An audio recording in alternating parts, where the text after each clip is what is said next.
نحمدہ و نصلی علی رسولہ الکریم اما بعد فاعوذ باللہ من الشیطان الرجیم بسم اللہ الرحمن الرحیم رب اشرح لی صدری ویسر لی امری واحلل عقدۃ من لسانی یفقہوا قولی۔ معزز خواتین، میں آپ کی میزبان نازیہ امبرین آپ سب کا اس نورانی محفل میں IERO کی جانب سے دل کی گہرائی کے ساتھ خیر و مقدم کرتی ہوں۔ السلام علیکم ورحمۃ اللہ وبرکاتہ۔ اللہ سبحانہ و تعالیٰ کی سلامتی، رحمت و برکت آپ سبھی پر۔ جیسا کہ آپ کے علم میں ہے کہ ہمارے پروگرام کا آغاز تلاوت کلام مجید سے ہوتا ہے، تو حسب معمول آج بھی ہمارے پروگرام کی شروعات تلاوت کلام مجید سے ہوگی۔ تلاوت قرآن کے لیے میں اپنی سسٹر صالحہ بیگم کو اسٹیج پر بلانا چاہوں گی، جو تلاوت قرآن کے ساتھ ساتھ اس کا اردو ترجمہ بھی آپ کے سامنے پیش کریں گی انشاءاللہ۔ سسٹر صالحہ بیگم، السلام علیکم ورحمۃ اللہ وبرکاتہ۔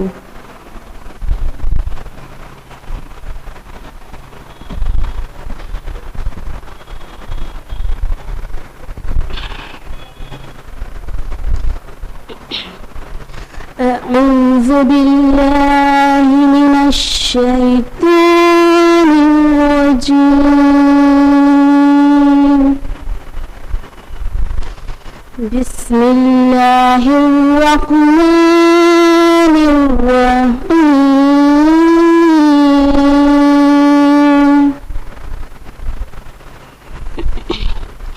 یا ایھا الناس ضرب مثل فاستمعوا له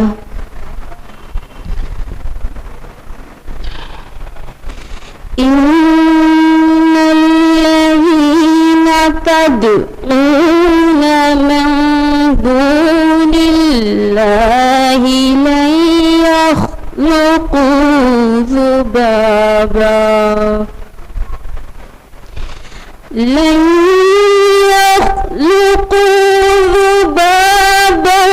ولو اجتمعوا له وإن يسلبهم الذباب شيئا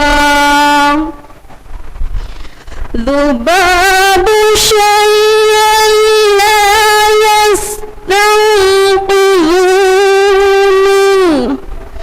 ضعف الطالب والمطلوب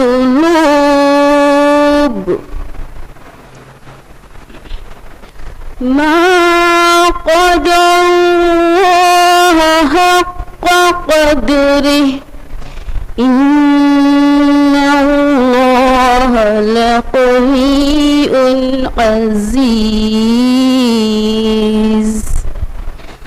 صدق الله مولانا العظيم۔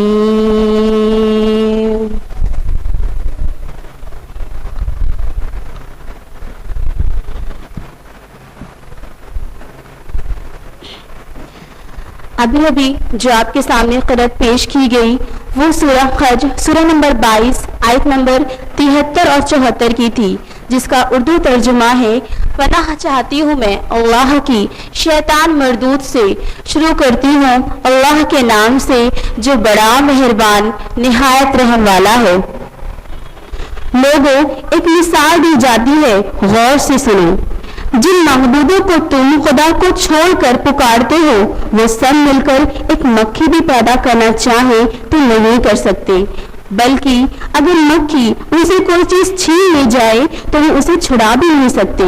مدد چاہنے والے بھی کمزور اور جن سے مدد چاہی جاتی ہے وہ بھی کمزور۔ ان لوگوں نے اللہ کی قدر ہی نہ پہچانی جیسا کہ اس کے پہچاننے کا حق ہے۔ واقعہ یہ ہے کہ قوت اور عزت والا تو اللہ ہی ہے۔ السلام علیکم ورحمۃ اللہ وبرکاتہ۔ جزاک اللہ خیرا سسٹر صالحہ۔ حاضرین محفل، آپ کا اور ہمارا رشتہ اللہ کی محبت سے جڑا ہوا ہے۔ یقیناً یہ اللہ سے بے انتہا محبت ہی تو ہے اس شدید گرمی میں بھی آپ سب اپنے گھر سے چل کر یہاں تشریف لائے. اللہ سے بے انتہا محبت، دین اسلام کو جاننے کی یہ جذبہ اور رسول اللہ صلی اللہ علیہ وسلم کی تعلیمات پر عمل کرنے کی یہ خواہش ہم سب کو اکٹھا کرتی ہے، اور یہی مقصد ہے ہماری تنظیم IERO یعنی Islamic educational and research organisation کی. ہماری تنظیم مسلمانوں میں پھیلی اسلام کو لے کر غفلتوں کو دور کرنے کی پوری کوشش کرتی ہے. آج ہمارے لیکچر کا ٹاپک ہے شرک ظلم عظیم ہے، اور اس ٹاپک پر ہم سے خطاب کرنے کے لیے یہاں تشریف فرما ہے IERO کی لیڈیز ونگ کی پریزیڈنٹ جو کہ تقوی اسلامک اسکول کی پرنسپل بھی ہیں، مسز اسماء شمس.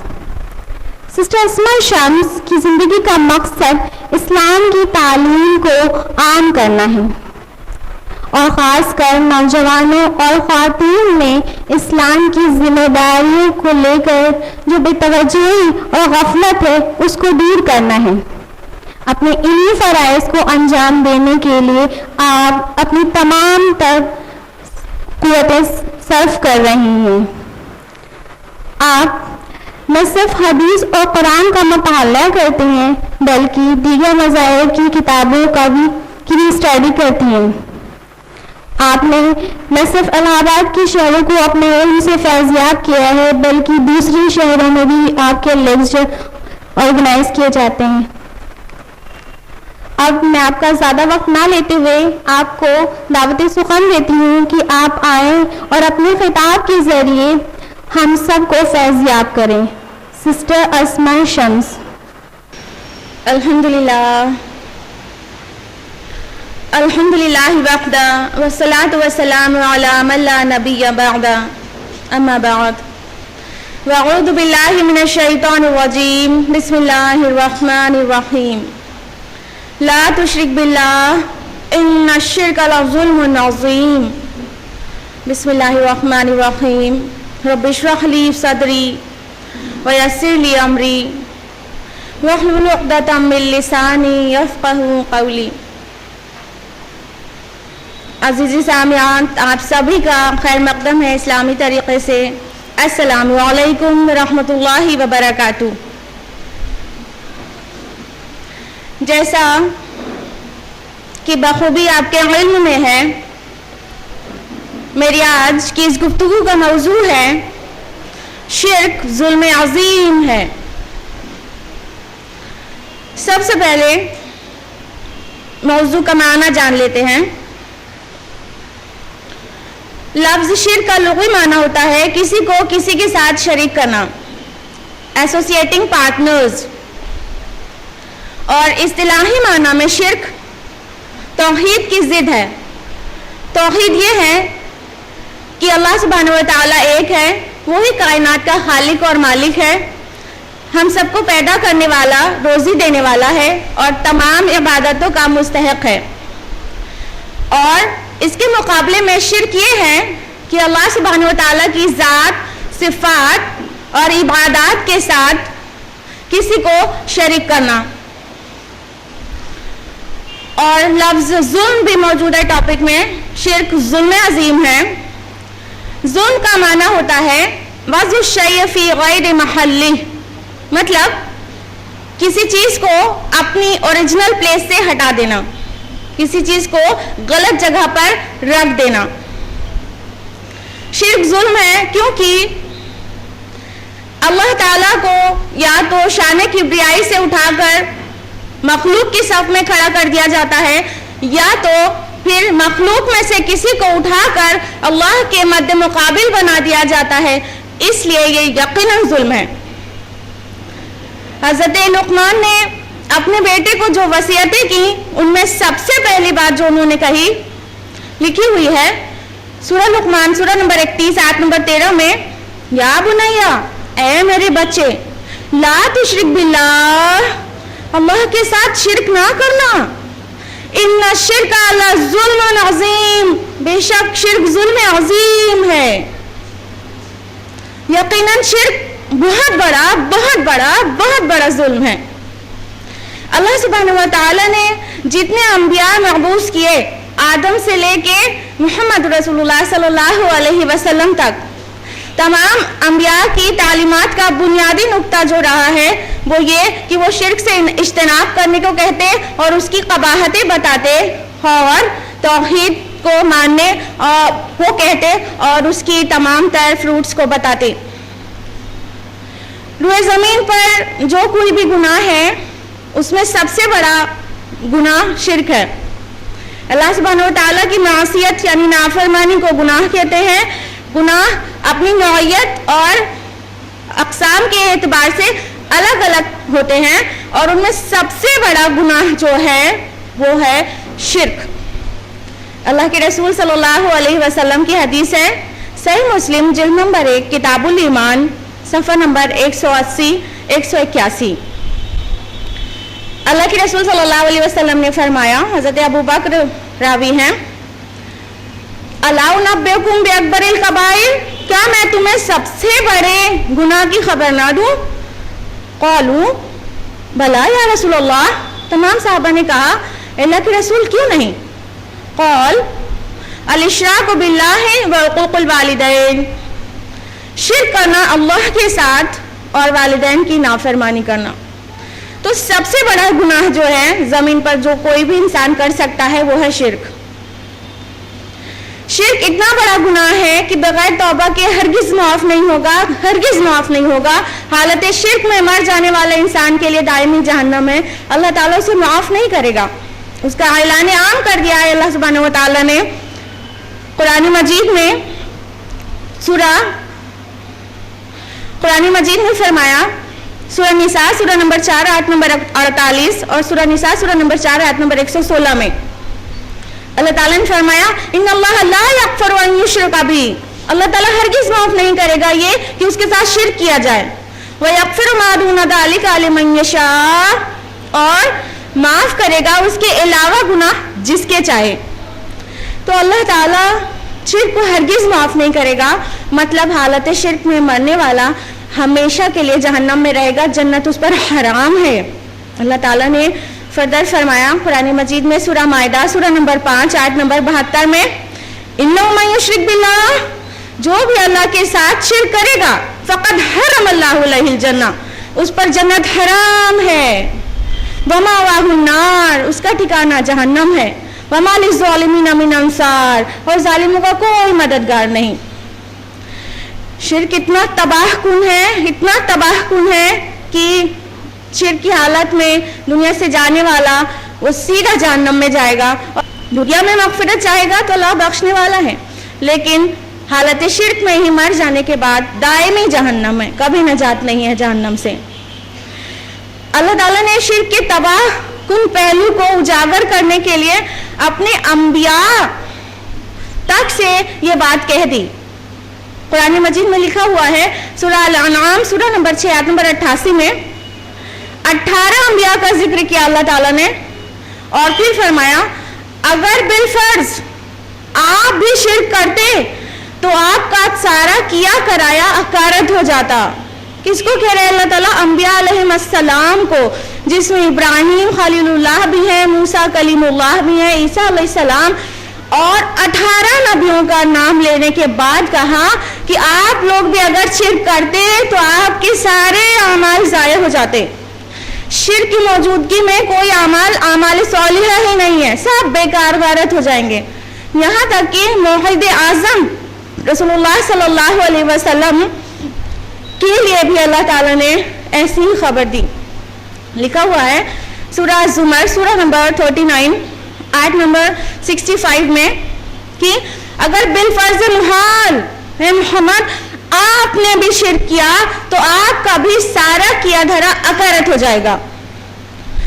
یعنی ایسا ہوا تو نہیں، لیکن اس کے تباہ کن پہلو کو اجاگر کرنے کے لیے اور اپنی تمام مخلوق کو، اپنی تمام بندوں کو واضح کرنے کے لیے کہ شرک کرنے والا بالکل نہیں بچے گا، اللہ کے رسول اپنے پیارے رسول کے بارے میں بھی کہہ دیا کہ اگر آپ سے بھی شرک ہو گیا تو آپ کے بھی سارے اعمال بیکار ہو جائیں گے, برباد ہو جائیں گے.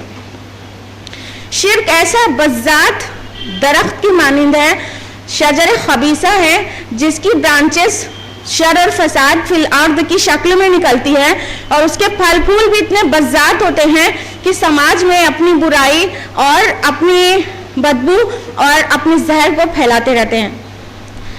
دنیا میں جتنے بھی شر ہیں, جتنے بھی گناہ ہیں, وہ شرک کی شجر خبیثہ سے نکلی ہوئی برانچز ہیں, اس کی شرک کی ہی شاخیں ہیں. لوٹ کھسوٹ, قتل و غارت گری, ظلم, استحصال اور ناانصافی, سب طرح کے جرم, یہ سب شرک کی جڑ سے نکلتے ہیں. اس کے برعکس جتنے بھی اعمال صالحہ ہیں اور نیکی کے کام ہیں, وہ توحید کی شجر طیبہ سے نکلی ہوئی برانچز ہیں, اور اس کے پھل پھول نتیجتاً سوسائٹی میں امن برپا کرتے ہیں اور دل کے اندر روحانی سکون برپا کرتے ہیں. کیونکہ توحید اللہ تعالیٰ کی طرف سے دیا ہوا عقیدہ ہے, اور شرک شیطان کا وضع کیا ہوا عقیدہ ہے, جو وہ مختلف دور میں مختلف اقوام کو اپنے الگ الگ چیلے چاٹوں کے ذریعے, نئے نئے فلسفوں کے ذریعے سماج میں برائی پھیلانے کے لیے پہنچاتا رہتا ہے. کبھی وہ بت پرستی کی شکل میں متعارف ہوتا ہے, تو کبھی یہی شرک قبر پرستی کی شکل میں متعارف ہوتا ہے, کبھی قوم پرستی کی شکل میں, کبھی وطن و رنگ نسل پرستی کی شکل میں, اور کبھی یہ شرک نفس پرستی کی شکل میں متعارف ہوتا ہے, تو کبھی طاغوت پرستی کی شکل میں, کبھی یہ یہودیت کا لبادہ اوڑھتا ہے, تو کبھی عیسائیت کا, کبھی سرمایہ داری کے پردے میں چھپ کر اپنی کام کو سر انجام دیتا ہے, کبھی کمیونزم کے پردے میں چھپ کر, کبھی سوشلزم کا مبلغ بن کر کھڑا ہوتا ہے, تو کبھی اسلامی سوشلزم کا, کبھی جمہوریت تو کبھی اسلامی جمہوریت, کبھی تصوف تو کبھی تشیع کی شکل میں یہ سماج میں ظاہر ہوتا رہتا ہے اور اپنی قباحتیں پھیلاتا رہتا ہے. اور یہ سب مکر و فریب کے وہ جال ہیں جو شیطان نے اللہ کے بندوں کو صراط مستقیم سے بھٹکانے کے لیے بڑی خوبصورتی کے ساتھ بنے ہیں. اب ضرورت ہے اس نظر کی جو اسے دیکھ پائے, اب ضرورت ہے اس علم کی جو اسے پہچان پائے. اس لیے آج کا موضوع ہے شرک ظلم عظیم ہے, تاکہ ہم اس کی تمام تر گہرائیوں کو سمجھ سکیں اور اس سے اجتناب کر سکیں. شرک سے بچنے کا طریقہ یہی ہے کہ ہم اس سے بہتر طریقے سے جانیں. شرک بہت ساری شکلوں میں سماج میں ہے. شرک کی کئی اقسام ہوتی ہے. موٹے طور پر شرک کی دو براڈ کیٹیگریز ہیں, شرک اکبر اور دوسرا شرک اصغر. شرک اکبر یہ ہے اللہ تعالیٰ اپنی ذات, صفات اور عبادات میں یکتا ہے, اکیلا ہے, اور اللہ کی ذات, صفات اور عبادات اور حقوق میں کسی کو اس کا ہمسر ٹھہرانا, اس کے مد مقابل ٹھہرانا, اس کا شریک کرنا شرک اکبر کہلاتا ہے. اور شرک اکبر کا مرتکب دائرہ اسلام سے خارج ہو جاتا ہے اور اس کے لیے ہمیشگی والی جہنم ہے. شرک اکبر یعنی بڑا شرک. شرک اصغر کمپیریٹیولی چھوٹا شرک. شرک اصغر یہ ہے کہ شرک فی ذات, شرک فی العبادات, شرک فی صفات کے علاوہ احادیث میں, اللہ کے رسول کی سیئنگز میں, احادیث میں کئی ایسے امور آئے ہیں جن کے لیے لفظ شرک کا استعمال ہوا ہے. وہ جیسے غیر اللہ کی قسم کھانا, جیسے جادو ٹونے کرنا, جیسے ریاکاری کرنا, ان سب کے لیے شرک لفظ کا استعمال ہوا ہے. یہ شرک اصغر کہلاتا ہے. شرک اصغر کا مرتکب دائرہ اسلام سے خارج تو نہیں ہوتا, لیکن کبیرہ گناہ کا مرتکب ہوتا ہے, اور کبیرہ گناہ بغیر توبہ کی معاف نہیں ہوتا. کبیرہ گناہ کرنے والے اگر مستقل کبیرہ گناہ کرتا جائے تو وہ شرک کی طرف لیڈ کرتا ہے اور وہ شرک اکبر کی طرف لے جا سکتا ہے. تو اس طرح دو براڈ کیٹیگریز ہیں, دو اصطلاحات اور ہیں, جیسے شرک جلی اور شرک خفی. شرک جلی مطلب کھلا شرک, اوپن شرک. شرک خفی مطلب چھپا ہوا شرک. شرک خفی کے لیے اللہ کے رسول صلی اللہ علیہ وسلم نے فرمایا کہ یہ اتنا پوشیدہ ہوتا ہے کہ جتنا